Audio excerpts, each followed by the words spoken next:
நீ எதுக்கு இப்போ மூட் ஆஃப் ஆகுற? எதுக்கு இப்போ அவசரப்படுற? பட்டயத்தை எடுக்கிறவன் பட்டயத்தாலே மடிவான். உன் பட்டயத்தை உரையிலே போடு. நீ டென்ஷன் ஆகுதா? நீ விட்டுரு.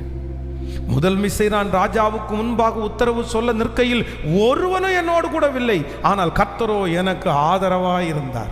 எல்லாரும் என்ன கைவிட்டார்கள், ஆனால் அவனுக்கு என்ன பண்ணலாம்? சரி, ஓகே. சிறைச்சாலையிலே உட்கார்ந்து கையும் காலும் அப்படியே தொழுவத்தில் நீங்கள் நினைக்கிறது மாதிரி சும்மா இப்படி கையும் காலையும் கட்டி வச்சாங்கல்ல, இந்த காலை ரெண்டையும் தூக்கி ஒரு ஒரு இரும்பு கட்டைக்கு மேலே அப்படியே கால் போடுற அளவு இருக்கும். இப்படி வச்சு அந்த காலில் லாக் போடுவாங்க. அதுக்கப்புறம் பின்னாடி ஒரு அப்படி லாக் போடுவாங்க. இந்த பொசிஷனில் இந்த காலை தூக்கி இந்த பொசிஷனில் தான் உட்கார்றாங்க. ஆனால் கையா அசைக்க முடியாது, காலை அசைக்க முடியாது. இப்போ வாய் இப்படி இருக்குது. சந்தோஷம் பொங்குதே, சந்தோஷம் பொங்குதே, சந்தோஷம் என்னில் பொங்குதே.